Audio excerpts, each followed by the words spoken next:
Right, okay. Now, when I was thinking about tonight, and in the church, in the main service, across God's Vineyard Church, we've been talking on the theme of maintaining balance. This morning I ministered, and in the first service I was talking about understanding balance. And in the second service I spoke about balanced faith. But tonight, we want to talk about maintaining your balance. Or you can title this, Keeping Your Cool When Hell is Breaking Around You. Okay, it's something like that, maintaining balance. And there we have the picture of, I don't know whether it's a man or a woman actually. You have the picture of a tightrope worker. And we're going to use the example of these people to actually, one of the things I notice about God is that God can teach you things outside church. Okay? He can look at ants and teach you about himself. In fact, the Bible says that the great things of God, the power of God, the unseen things of God has been made manifest. They've been made known to us by the things that we see. God can use anything around you to teach you. Okay? And the Bible says that when you look up into the sky, and it's an advert of the nature and the power of God. Amen. And when you look at people that walk tightropes like this gentleman, let's call him a gentleman. Oftentimes, one of the things you realize is that they usually carry a long rod across, like this gentleman is carrying. All right? And we're talking about people that walk tightrope that are very, very high. Okay? And oftentimes, most of them don't have any safety net around them. Now, some of them do. They attach harness to them so that if they slipped and fall, they will not fall all the way down. But some of them don't. And all they have to depend on is this rod. And I know you know the reason why they carry the rod. Some of them are even so good, they carry a chair with them on the rope. So they get to the middle, they put the chair down, and they sit on the chair, still holding on to this rod. Now, what the rod gives them balance. Are you following what I'm saying? The rod gives them balance. And the rod helps them to maintain balance because you are walking on a high rope. In fact, some of us, when we even walk on normal rope, we lose our balance. Talk less somebody that is walking on a tight rope. All right? So, actually, for most of them, without the long rod they are carrying, they cannot walk the tightrope. All right? Now, some people do try, like this gentleman here. Okay? Now, if you walk tightrope and you are not carrying the rod, what you then need to do is to do what? To stretch out your hand. But that has its own disadvantage, unlike the rod. Okay, yes, some people actually walk tightrope, not necessarily without the long rod, but they still have a method. And this is the point. They still have a method that allows them to maintain their balance.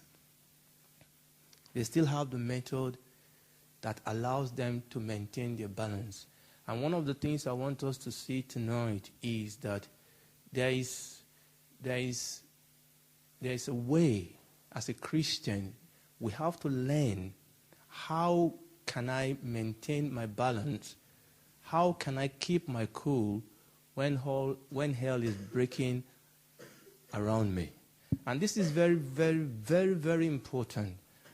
Because, you see, sometimes people feel that now because I'm a Christian, everything is going to be hunky-dory. All right? Sometimes, I've had people, and you would get there if you're not there yet, you will get there very soon, and you start talking about, as a man, you want to marry God's will for you, or as a woman, you want to marry God's will for you. And that's the way it should be. But sometimes, the way people talk about God's will is as if I find God's will, there won't be any problems. It's as if I find God's will, there won't be any challenges. I'm sorry, because you are human and because you live on earth, there will be challenges. In fact, the Bible says that even though I pass through the valley of shadow of death, that presupposes that you will pass through it. Jesus said, in the world you will have tribulation. That presupposes that you will have it. Okay? You will write application that will not be accepted. You will want to do project that initially seems to actually be so difficult and confusing. There will be challenge. Christianity does not exclude you from challenges that people face on a day-to-day basis. What Christianity does, or what God has given us as a promise, is that it will be there with us, that it will be a balance. Are you following what I'm saying? That it will be a balance. Now, these people that walk the tightrope, they have to depend on the balance that is outside them. But the thing is that Christianity actually produces for you a balance inside. Are you listening to me? Okay. Our own balance is not outside. It's not something we hang over our head that runs across us that we hold on to. All right. We all do walk these tightropes in various times, at various stages of our life. But the balance that God has given us is not on the outside, is on the inside.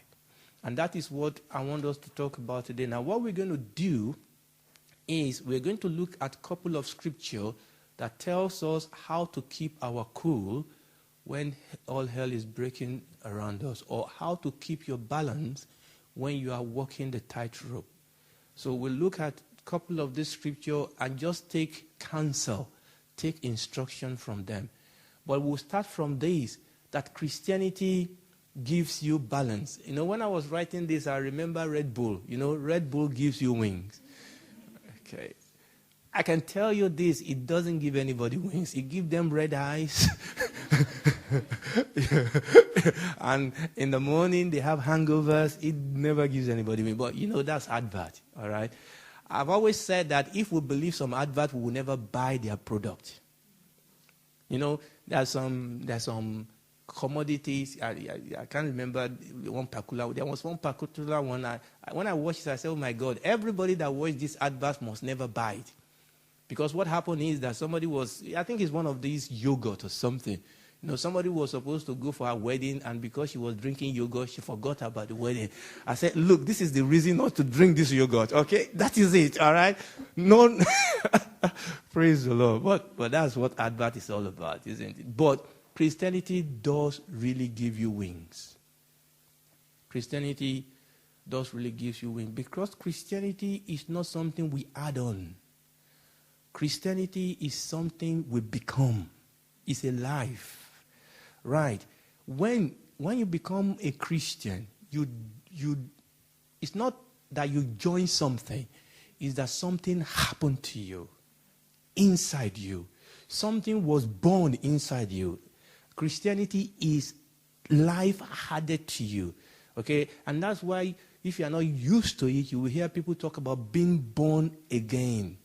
Okay, people talk about being born, because when we become Christian, there's a life. The Bible calls it eternal life. There's a life that is born inside of us. It's like the life that is born inside a baby. All right, we see the body of the baby, but there's a life inside that baby. Okay, and that life is pushing. And that life is going to keep pushing and developing that baby. And the body will be increasing and multiplying and understanding and manipulating. And the mind is also growing. It's the same thing as Christian. There is a life of God. There is a life that is born inside of you. And oftentimes when we get born again, we still like a baby, the Bible says. But the Bible says, as a newborn baby, desire the sincere milk of the word of God, that you may grow thereby.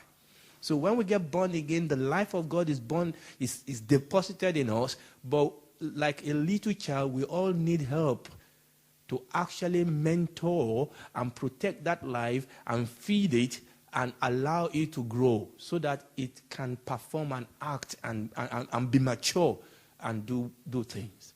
And that was Christianity. Christianity does really give us wings, does really give us balance, does really give us reason to face the future. All right.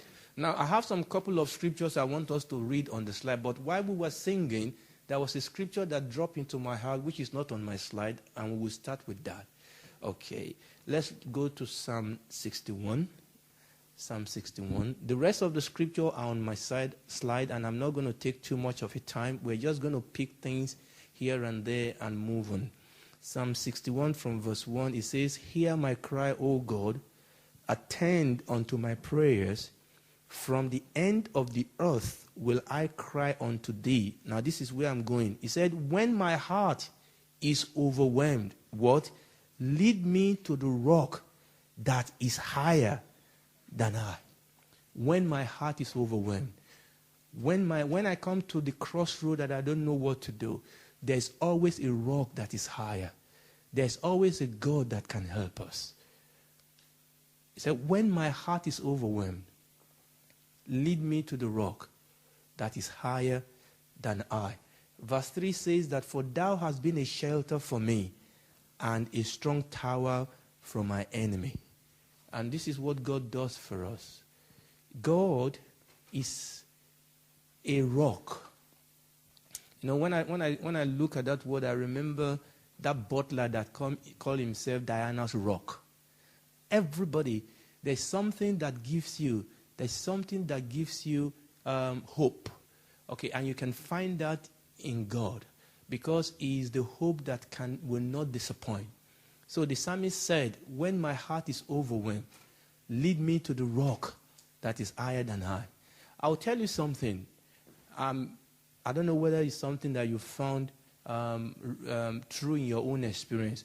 I found that when you are in a situation where it's confusing, and some of the sportmen, especially some of the gymnasts and people that do a lot of this sport, they use this trick. When you are in a situation where there is a lot of confusion, what you need to do is to find a point that is fixed and focus on it. If you want to keep your balance, are you following what I'm saying? If everything else is confusing, if you focus on the confusion, you are going to lose your balance. So what you want to find in the midst of the confusion is to find one thing that is fixed, that is not changing. You can use that in a relationship, you can use that in your academics, and say, look, you know, you are doing this project and everything is going on all the way, but what is one thing that seems to be working? You fix on that, and from that, take your bearing. Amen. And Jesus, the Bible says that with Him, there's no shadow of turning. Okay? He is the same yesterday, today, and forever. There's a rock that will never fail. And when you fix your eyes, the Bible says that His eyes is fixed. He said there's somebody that will not, I can't quote it verbatim. He was talking about a man that will not fear evil report because his heart is fixed, trusting in the Lord. Amen.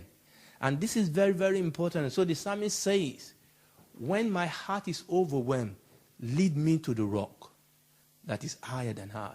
So one of the ways to maintain your balance in the midst of storm, when you are walking the tightrope, is to ask God, show me something that will give me balance in this situation.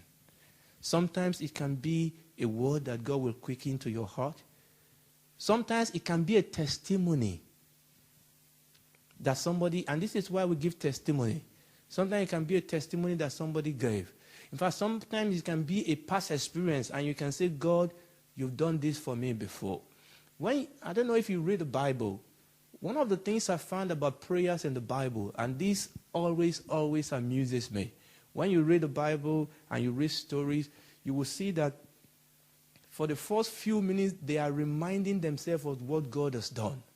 And they say, God, you are the God that brought our fathers out of the land of Egypt when they were in slavery. And you are the one that actually opened the Red Sea before them and you drowned. And they keep recounting this. And you know what they are doing? They are fixing their gaze on the rock. They are trying to ignore. I mean, not ignore in the sense of burying your head in the sand. They will come to that, but they are fixing their gaze. I don't know when you see Usain Bolt and the rest of the guys and the women, when they run, when they're going to run the 100 meters, and they're there on your... You know, Usain Bolt will do all these jives and jives and jives, but when he's down there, he's looking at something. He's fixing his gaze on the goal. He's fixing his gaze, and suddenly the psychic changes because he's fixing his gaze on the goal, and he's balanced. At that point, he stopped joking. He's taking, his balance that will help him to run the race. And it's the same thing for us as Christians. We have that rock in Jesus. He is our rock. Praise the Lord. Isaiah, that is where we read. That was where I was going to start from. We've read Isaiah, so I'm not going to read through this. But there's something he said there in verse 31. He said, "But they that wait upon the Lord shall renew their strength." Sometimes, let me read one place. He said in verse 30 that even youth will faint and be wearied, and the young men shall utterly fall. One of the glory of youth is that youth are fearless. When the old men and old women are still thinking, should we jump? They've already gone. All right? You see, the reason why old men and women are still thinking whether they should jump, because they've jumped before and hit their head. Okay, youth has not jumped before, so they just jumped. They go. But the Bible says that there's come a time that even youths and young men becomes weary. They faint. But the Bible says that they that wait upon the Lord. Now, I don't have all the time to try and dissect what does it mean to wait. We are living in an era where it is not fashionable to wait. We don't want to wait for nothing. Okay? I want it now. But the thing is this. I always tell people, okay, that's good. I always tell people, anything that is valuable in life is worth waiting for. Are you following what I'm saying? When something is really, really valuable, it's worth waiting for. I mean, if it's not of value, why do you want to waste your time? In fact, everything that is of value in life, you always have to wait for it. You have to go through a process to get your degree. If you want a good husband and wife, it's worth waiting for. You can go on and on and on and on. And the same thing with God. The Bible says the people that wait. Why do we have to wait upon the Lord? It's because oftentimes God needs to set things in place. We know what we want. But sometimes there's a lot more involved. God has to take us through processes. Okay? Sometimes our hearts are not right. Sometimes there are other people involved in the situation and things that we're asking God to do for us, that God needs to set things in place. God is not a magician. And he doesn't overrun other people's will just because he wants to answer your prayers. And sometimes when we wait, God builds character into us. Sometimes it's not really what we think we want that is the issue. It's really that God building our character. That may actually be what God needs to do. Building a character of courage in us, building a character of faith in us, an attitude of gratitude in us. And usually when that is done, because, there's a wise saying that if you give somebody a fish, he will get hungry again. But if you teach them how to fish, then they will not get hungry. And oftentimes, God doesn't just want to bless you, he wants to make you a blessing. He wants to bring you to a point where he doesn't only answer your question, but he wants to make you an answer to other people's question. And this is some of the things that God takes us through as he deals with us. Praise the Lord. So they that wait, and how do we wait upon the Lord? We wait upon the Lord in the place of fellowship. Actually, what we are doing now is waiting upon the Lord.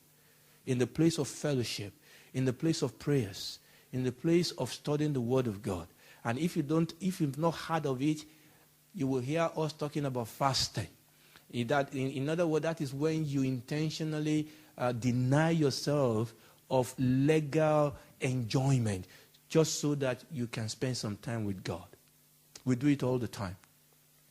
When you like somebody, you fast your parent. You know how you fast your parents? So your family say they want to go somewhere. I say, no, I want to hang out with my friend. So that's a fast. Because you are denying something to get something. Amen to Jesus. So don't tell me you don't fast.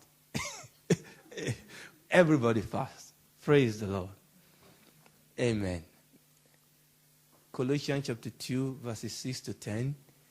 And I'm not going to read everything again, but verse 1 says that after you have therefore received Christ the Lord, so walk you in him. Now, I don't know how many of us are born again here.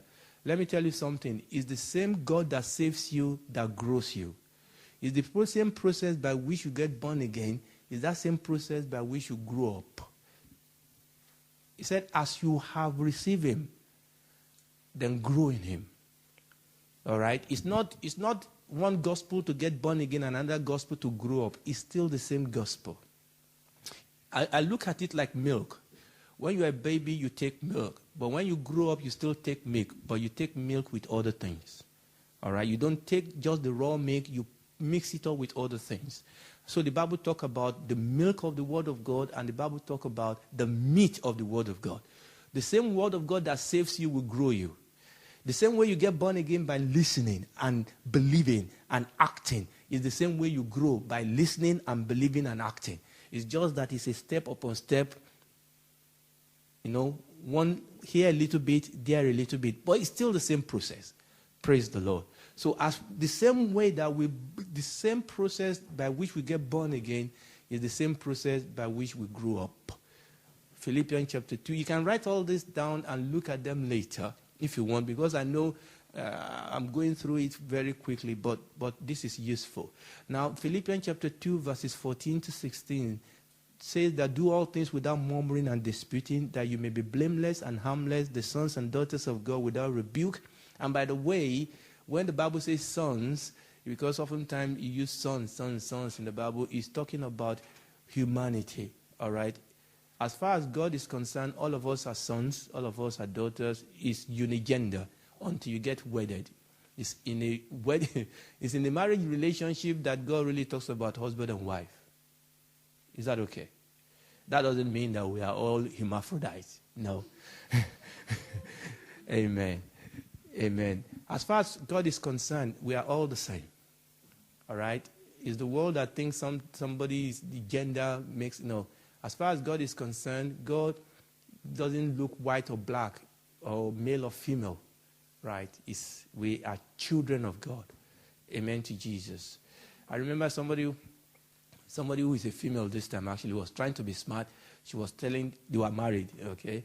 She was trying to tell the husband that the Bible says, sons. I mean, this is responsibility, okay? So she was using that. So the man said, okay, fine. All right. When it was something to enjoy, the man said, but the Bible says sons. Okay. Oftentimes when the Bible says sons, I mean, there are places where there's gender thing involved, but most of the time when the Bible says son, it's talking about each one and every one of us. Amen. Right. But you will know by the context anyway. Okay, that you may be blameless and harmless, the sons of God without rebuke, in the midst of a crooked and perverse generation, among whom you shine as light in the world. You see, this is the thing. We live in a world that is crooked and perverse. All right? And this is always the nightmare of parents when their children are leaving home for the first time. I mean, my daughter left home for the first time to go to uni this year. I mean, my son left 2 years. When he left, I just say bye-bye. I just tell him bye. But when she was leaving, oh, my God. I almost felt like fasting and praying. When my son left, I told him, I said, listen, you're in the uni now, and you're mature. You know the way women do. You say you're mature now. So if you don't call me, I don't call you. It's cool. My daughter, I couldn't say that. The next day, I'm calling her. Amen to Jesus. But you see, this is the thing. The Bible says that we dwell within crooked and perverse generation, and they are everywhere.